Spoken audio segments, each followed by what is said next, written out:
अस्सलाम वालेकुम नाज़रीन, आप देख रहे हैं ZH ड्रामा रिव्यू। यहाँ पे हम ड्रामा का रिव्यू देते हैं। एक नया ड्रामा शुरू हुआ है हमराज, उसके बारे में बात करेंगे। और ए दिल जो है वो बड़े दिलचस्प मोड़ पे पहुँच चुका है, इसके हवाले से बात करेंगे। दस्तक के हवाले से भी थोड़ी सी बात करेंगे और आपको बताएंगे कि भारत ने जो पाकिस्तानी ड्रामा के यूट्यूब चैनल ब्लॉक किए हैं, इससे व्यूअरशिप के ऊपर कितना असर पड़ा है, कितना ड्रॉप आया है व्यूअरशिप पे, इसके हवाले से भी बात करेंगे। पहले हम आपको यही बता देते हैं कि व्यूअरशिप के हवाले से गुज़िश्ता 25 अप्रैल को गालबन या 26 अप्रैल को खबर आई थी कि यूट्यूब के जो ड्रामा चैनल हैं वो भी बैन कर दिए गए। पहले उन्होंने 16 चैनल्स बैन किए थे, उसके बाद ड्रामा चैनल्स मुझे समझ नहीं आई कि क्यों बैन किए, लेकिन बहरहाल वो बैन किए क्योंकि पाकिस्तानी ड्रामास वहाँ पे बहुत पॉपुलर हैं और वहाँ पे मिलियंस में व्यूज़ आने की वजह जो है भारत में हमारे ड्रामों का देखा जाना है।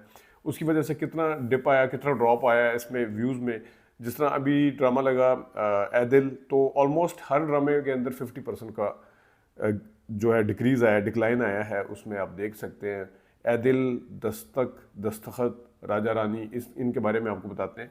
तो सबसे पहले अगर मैं आपको बताऊं, दस्तक ड्रामा जो था उसकी एपिसोड नंबर जो 25 लगी दस्तक की, उसका 1.2 मिलियन यानी कि पाबंदी लगने के बाद 12 लाख इसके व्यूज़ आए हैं। पाबंदी लगने से पहले इसकी एपिसोड नंबर 24 अगर देखें, जो गुज़िश्ता हफ्ते लगी थी, पाबंदी नहीं थी उस वक्त, 3.8 मिलियन यानी 38 लाख व्यूज़ थे। 12 लाख और 38 लाख, ये फ़र्क आप खुद देख लें कितना है। इसके अलावा ए दिल ड्रामा जो जिसका हमने आप थोड़ा सी बात भी करेंगे, उसमें 33 नंबर एपिसोड जो कि पाबंदी लगने के बाद है 1.8 मिलियन है, जबकि पाबंदी लगने के 33 नंबर एपिसोड और फिर 34 नंबर 1.5 मिलियन यानी कि 18 लाख लगी है पाबंदी लगने के बाद 33 एपिसोड नंबर, और पाबंदी लगने के बाद जो एपिसोड नंबर 34 थी उसकी 15 लाख व्यूज़ है। पाबंदी लगने से पहले ए दिल के व्यूज़ ऐसे थे, 32 नंबर एपिसोड पाबंदी लगने से पहले एयर गई और उस पर यूट्यूब पे भी आई, 3 मिलियन उसके व्यूज़ थे पाबंदी लगने से पहले। तो ऑलमोस्ट आप इसको 50% कह सकते हैं। और 31 नंबर एपिसोड के 2.9 मिलियन यानी 29 लाख थे। कहाँ 3 मिलियन यानी 30 लाख और 29 लाख, कहाँ 18 लाख और 15 लाख। ये है जनाब सब ए दिल के। और राजा रानी एपिसोड नंबर 2, इसके थे 3.3 मिलियन, और एपिसोड नंबर 3 इसके ऊपर कोई मुझे ख़ास फ़र्क नहीं पड़ा, 25 लाख हैं इसके। लेकिन इसमें नोटेबल चीज़ ये है कि इसकी पहली एपिसोड जो थी वो थी 51 लाख लोगों ने देखी थी पहली एपिसोड। तो राजा रानी का भी डिप ऑलमोस्ट 50% आया है। अब इसके अंदर ड्रामे के ऊपर काफ़ी बाज़ दफ़ा ड्रामे का इंटरेस्ट ख़त्म हो जाता है लोगों का, बाज़ दफ़ा कुछ होता है, ये भी एक रीज़न हो सकती है। लेकिन बाकी ड्रामों के मुकाबले में ये थोड़ा सा वो है। अब जियो का कोई जब नया ड्रामा शुरू होता है उसकी मिलियंस में होती हैं, यानी कि 10 मिलियन तो कहीं नहीं जाती नई एपिसोड जो है। अभी हमराज शुरू हुआ है फ़िरोज़ खान का, उसके हवाले से भी थोड़ी सी बात करेंगे हम। तो उसकी जो हमराज की पहली किस्त थी उसके 3.7 मिलियन आए, यानी कि 10 मिलियन, 5 मिलियन की बजाय 3.7 मिलियन, यानी कि 37 लाख लोगों ने इसको देखा है। तो ये हम थोड़ा सा आपको इंडिया और उसके बाद पाबंदी लगने के बाद का फ़र्क बता रहे थे। अब आते हैं ड्रामे की तरफ। तो सबसे पहले हम बात करते हैं हमराज के हवाले से। हमराज ड्रामा नया शुरू हुआ है, एपिसोड नंबर 1 अभी जियो पे लगी। उसकी नॉर्मल सी एक शुरुआत है, जो इंट्रोडक्शन जिसे कहते हैं किरदारों का।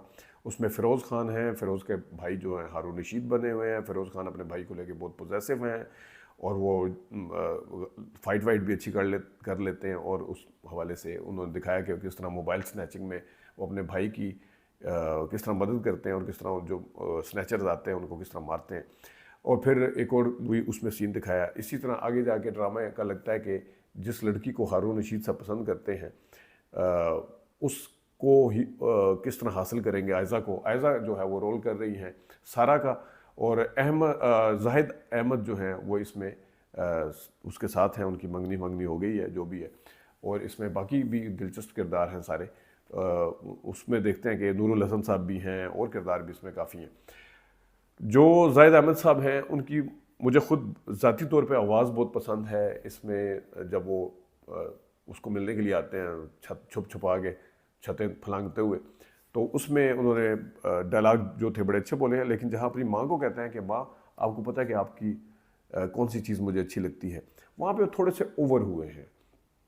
ड्रामा क्योंकि अभी शुरुआत है, तो कहानी की भी शुरुआत है, आगे जाके आपको मौका भी मिलेगा। तो जो नॉर्मल सीन होते हैं, ये ठीक है, थोड़ा सा नॉर्मल से ज़्यादा था कि आप अपनी माँ को कह रहे हैं, लेकिन वहाँ पे वो थोड़े से ज़्यादा जज्बाती नज़र आए, थोड़े से आँखों को ज़्यादा इस्तेमाल करते हुए नज़र आए, कहीं कहीं मुझे अली ज़फ़र की नकल करते हुए नज़र आए। हो सकता ना भी करते हो, क्योंकि कुछ अगर आपके फीचर्स वीचर किसी से मिलते हो तो वो वैसे ही बंदा लगता है कि वो कर रहा है। लेकिन बहरहाल जो लोग अदाकारी को समझते हैं, मैं आगे बार बार कहता हूँ कि उनको ज़रा अवॉइड करना चाहिए ज़्यादा ओवर एक्टिंग करने से। जिस तरह गौहर रशीद साहब की मिसाल आपके सामने है, बाज़ दफ़ा ये जो ड्रामा भी ए दिल चल रहा है, जिसकी हम बात भी करेंगे, उसमें भी जो कुछ किस्तें थी पहले वाली, अब तो वो खैर वैसे ही बंद है जेल में, तो उन्होंने ओवर किया किरदार। अब आप कहेंगे किरदार की डिमांड थी, तो किरदार की डिमांड कैरेक्टर की ग्रेस के साथ साथ चलती है। अगर इंसान घटिया भी है, घटिया पने में भी उतरा है, तो उसके अंदर भी नज़र आ जाता है। जिस तरह वो, खैर अब मैं पहले बात कर चुका हूँ इसके ऊपर, मेरी वो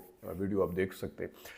तो ये ए दिल जो है, इसके हवाले से अगर बात करें तो हमराज के हवाले से, हमराज में देखते हैं आगे जाके क्या होता है, क्योंकि अभी तो स्टोरी खुली है। तो किरदारों का बता दिया है। आयज़ा खान है वो, मुझे तो उनके वार्डरोब वगैरह, किसी ज़माने में माधुरी वगैरह पहनती थी, और उनकी कुछ शायद ये चीज़ भी कहीं ना कहीं कुछ मिलती है। तो ये थोड़ा सा था। आगे जाके इसको हम ड्रामे को फॉलो करेंगे। ए दिल की तरफ आते हैं। ए दिल की जो एंडिंग है, मुझे कम से कम ट्रेजिडी एंडिंग नज़र आती, इसकी ट्रेजिक एंडिंग नज़र आ रही है। इसमें कोई मेरे ख्याल में कोमल यानी मलिया का हो सकता है कि वो अल्लाह को प्यारी हो जाए, तो उसको हो सकता है उसकी मौत हो। मैं गलत भी हो सकता हूँ, लेकिन अभी तक जो निशानियाँ समझ आ रही हैं मुझे, जैसे उसको फ़ोन करती है अपनी कि मुझे बुला लें, वापस बुला लें, और फिर वो उसके दफ्तर जाती है। वहाँ पे खैर अदाकारी बहुत अच्छी की, जहाँ अपनी सास को फ़ोन करके कहती है कि मुझे वापस बुला लें, और बहुत ही उसके ऊपर हमदर्दी नज़र आती है देखने वालों की। और फिर वहाँ जहाँ वो ख़त लेके जाती है दफ्तर में, और दफ्तर में ख़त देती है, कहती है आपने बताना नहीं है कि मैं कौन हूँ, किसने दिया है, वरना वो पढ़ेंगे नहीं। और उसके साथ ही जनाब दफ्तर को जिस तरीके से देखती है, ये वो चीज़ें हैं जिससे थोड़ा सा आप अंदाज़ा लगा सकते हैं कि किस तरह घर में भी अकेली बैठी है। लेकिन अगर इसका ट्रेजिक एंड हुआ तो बहुत ही दर्दनाक किस्म का होगा। उसकी वजह यह है कि एक अकेली लड़की है और छोटी सी अदाकारी बहुत अच्छी की है 2-3 जगहों पे, जिसमें मैंने दफ्तर को भी वो देखती है, उस वक्त भी बहुत अच्छी अदाकारी की है उसने, कोमल ने। और जो दूसरी तरफ एक दोबारा से रिश्ता बनता हुआ नज़र आ रहा है, पता नहीं बनेगा ये नहीं, सना का और रुहाम का। सना ने भी थ्रू आउट अच्छी अदाकारी की, उसकी वालदा ने, उसके वालिद साहब ने, यानी महमूद असलम ने भी, और दूसरी खातून जो है उन्होंने। और जो रुहाम है, रुहाम ने बहुत ही ज़बरदस्त अदाकारी। शुरू में मैं उसको लाइट लिया, लेकिन उन्होंने वाकई साबित किया है कि वो बड़े अच्छे आर्टिस्ट हैं। आवाज़ उनकी सूट करती है उनके साथ, थोड़ी सी बैठी बैठी सी भी है जब वो बोलते हैं, कुछ नॉर्मल लो पिच पे, लेकिन गाना उन्होंने बहुत अच्छा गाया है। लेकिन बड़े दिल का दिखाया है उसको, हर जगह अच्छा दिखाया है। उनकी वालदा और वालिद जो है वो तो माने हुए अदाकार हैं पहले से। गौहर साहब अब अंदर बंद हैं, बहरहाल वो भी ठीक ही रहे ओवरऑल अगर देखा जाए, 1-2 किस्तों को छोड़ के। तो देखते हैं ट्रेजिक एंड होता है या कौन सा होता है, लेकिन बहरहाल लग ऐसे ही रहा है। दस्तक ड्रामा जो है वो अपने मंतकी अंजाम की तरफ जा रहा है, और उसकी एपिसोड जो कल वाली थी उसमें भी आपने देखा कि किस तरीके से सोहेल लिबड़ो, वो ख़ासतौर पे जब इसकी माँ मोइज़ की अपने खामद को कहती है कि इस लड़की को आप लालची और वो पता नहीं क्या क्या कह रहे थे, जो अब शादी करने के लिए सिर्फ इस वजह से तैयार नहीं कि वालिदैन मोइज़ के राज़ी नहीं है। तो वो अच्छे डायलॉग थे ओवरऑल। इसमें निदा मुमताज़ ने, उनके हस्बैंड ने बहुत अच्छी अदा करी, सोहेल लिबड़ो छाई रही हैं। ये नया लड़का जो है, इस नया तो नहीं, मैंने इसका पहला ड्रामा देखा अली रज़ा का। इसके अंदर मुझे कहीं कहीं इमरान अब्बास की झलक नज़र आती है। आप भी हो सकता है मेरे से इत्फाक करें, कहीं कहीं आप कुछ एंगल तो बहुत ही ज़्यादा इमरान अब्बास की तरह मिलते हैं। उसने भी बहुत अच्छी अदाकारी की, फिरोज़ कादरी ने, फरयाल ने, सब ने ओवरऑल अच्छी अदाकारी की। लेकिन बहरहाल इसकी हैप्पी एंडिंग की तरफ ये बढ़ रहा है ड्रामा। और आखिर में दस्तखत की भी बात कर लेते हैं, राजा रानी की बाद में कर लेंगे। दस्तखत जो है वो ड्रामा, उसमें इंटरेस्टिंग कहानी के अंदर जो ट्विस्ट आया है, पहले तो वो ये था कि वो दूल्हे का लिबास पहन के शहरबानों को मिलने चला गया, अफान वहीद। लेकिन अब जो इंटरेस्टिंग चीज़ है कि उसका जो छोटा भाई है हमज़ा बना हुआ है, उसकी शादी अमार से होगी। अमार जो है ज़्यादा एज है, एज का डिफरेंस दोनों में बहुत ज़्यादा डिफरेंस है। तो देखते हैं कि ये ड्रामा आगे जाके कहाँ जाएगा, लेकिन ये इंटरेस्टिंग आ रहा है। और वो अली अमार, उसका मैंने इंटरव्यू किया था, अच्छी अदाकारी की उसने। ख़ास तौर पे वो फिर भी कहता है कि आप, जब वो कहते हैं कि निकाह उससे कर लो, कहते हैं आप ही से पूछ लो, फिर भी आप ही कह रहा होता है। तो अच्छा दिखाया, मज़ा आया देख के। स्टोरी के अंदर इसमें जान नज़र आती है वैसे, बाय द वे थोड़ी हट के है। देखते हैं आगे जाके क्या होता है। अपना ख्याल रखिएगा, इजाज़त दीजिए, अल्लाह हाफ़िज़।